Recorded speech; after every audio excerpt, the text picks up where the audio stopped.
Hello everyone and welcome back to a new video. So in this video we are moving on to a key concept in production theory, which is the isocost line, and we will learn how to identify the optimal combination of capital and labor that helps the firm to maximize its output, production, and or to minimize the costs. So the isocost is actually the isocost line represents all combination of labor and capital that a firm can afford given its total budget and the prices of input. It's like a budget line in consumer behavior, and the equation is as follows. So C here, which is the cost, equals L times PL. Here L is the quantity of labor, PL is the price of labor, plus K PK. K here is the quantity of capital, and PK is the price of capital. So if we rearrange the equation, we will get this straight line. K in term of L. K here equals C over PK minus PL over PK times L. Minus PL over PK represents PL over PK represents the slope of this isocost line, and it shows the trade-off between labor and capital based on the prices. Here we can see the isocost line, which represents all the possible combination that a firm can purchase given fixed budget and input prices. As you can see, for example, here we have this point where the labor quantity is 5 and capital is 30.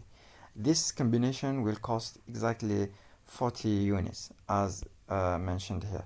And the second point here, where we have 10 units of labor and 20 units of capital, will cost exactly the same, 40 units of money.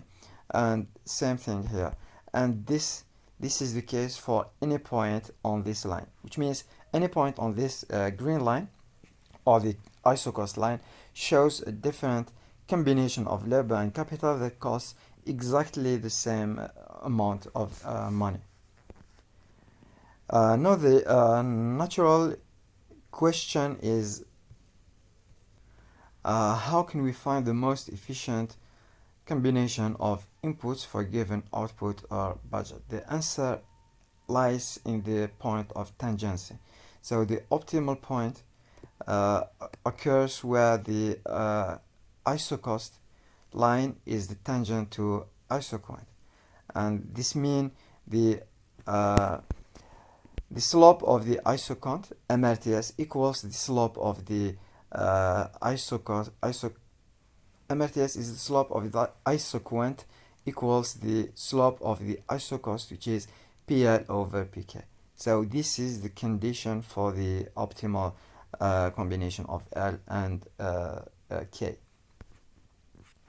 We know that MRTS, in the last video, we know that MRTS equals the change in capital over the change in labor. It also equals the MPL, or marginal product of labor, over the marginal product of K, and this should be equal PL over PK. This is the condition. Here is the condition of the optimal combination. And I will try to explain the logic behind this condition. Okay? So the condition, as we know, is this: MRTS equals PL over PK, or MPL over MPK equals PL over PK. Now here imagine that if MPL over PL is greater than MPK over PL. So first we need to know what does this ratio means. So MPL over PL represents the output, the marginal output per $1 invested in labor, and MPK over PK represents the marginal output for per dollar invested in K. I will illustrate this with an example. Imagine that if MPL is 5, if MPL is 5, which means one additional worker will give 5 units of output, 5 additional units of output. If the price of the labor is 2, okay, $2 for example, which means this ratio it will be 2.5. This means each additional $1 invested in labor will give you 2.5 additional output. Now imagine that at the same time we have MPK equals 6 and the price of K is 4, for example. PK is 4. This means this ratio will be 6 over 4, which is 1.5. So each additional dollar invested in capital will give you 1.5 of output. Okay, now here investing in labor will give more output, which is better to invest more in labor than K. So here in this case labor gives more output per dollar than capital. The firm should use more labor and less capital to reduce cost. Now if the opposite happen, which means this ratio MPL over PL is less than MPK over PK, this means that the capital gives more output per dollar than labor, and the firm here should use more capital and less labor. So here the firm will keep substituting labor for capital or vice versa until both inputs are equally productive per dollar, which means MPL over PL equals MPK over PK, which can be written this way: MPL over MPK equals MPL over PK. And so let's make this more concrete with an example. So suppose we have a firm that has a production function where Q equals square root of L times K. We know that we have this information. The price of labor is 4 and the price of capital is 2, and the firm is limited in term of budget. They have 200 units, and the goal here is to maximize the output given this budget.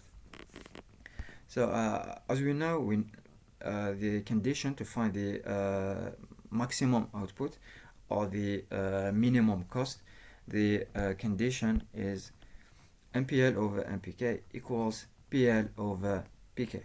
So we need first to find MPL, which is the derivative of the partial derivative of Q with the respect to L, and MPK, which is the partial derivative of Q with the respect of K. Here it is K.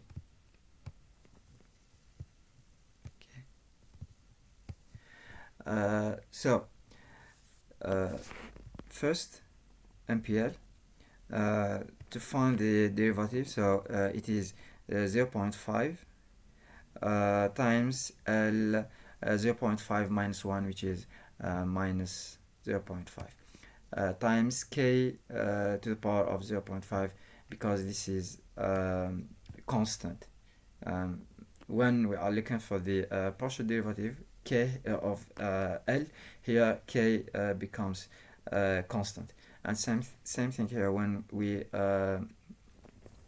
find the MPK, the partial derivative of K with the respect to K equals 0.5 times K to the power of 0.5 minus 1, which gives us minus 0.5 times L to the power of 0.5, because here L to the power of 0.5 is a constant number. Okay, and then we set up the ratio, the condition. Okay. First, before setting up this ratio, we need the isocost line to set the isocost line, and we know that the isocost line is C equals K times PK plus L times PL. So it is C, we know that C is 200, so it is 200 equals 4L plus 2K, and we can write a K in terms of L. It becomes K equals 100 minus 2L. Now let's set up the this ratio. Since we already have this, we found MPL here, we found MPL, and we found MPK. So let's replace them here. We will find this, so equals MPL over MPK here equals this ratio, and this over this, you can cancel this and this. We can take this up, and it becomes K to the power of 0.5, and K to the power of 0.5 times K to the power of 0.5 gives us K, which means all this gives K over L, becomes K over L. K over L equals the ratio of PL over PK, which is 4 over 2, and this will give us this final result, K equals 2L. Now we can substitute this in the in this equation.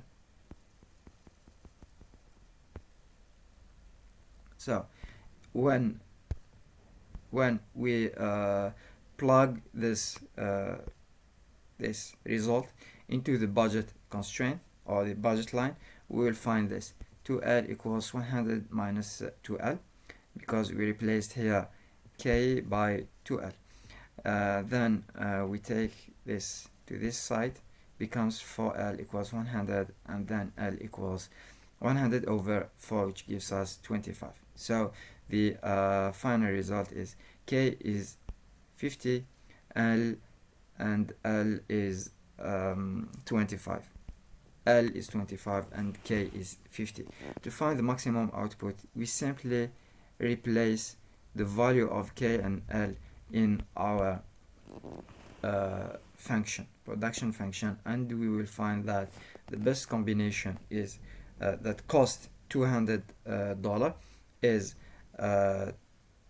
25 for the labor and 50 for the capital, and this will help the firm to produce 35.35 units with a budget of $200.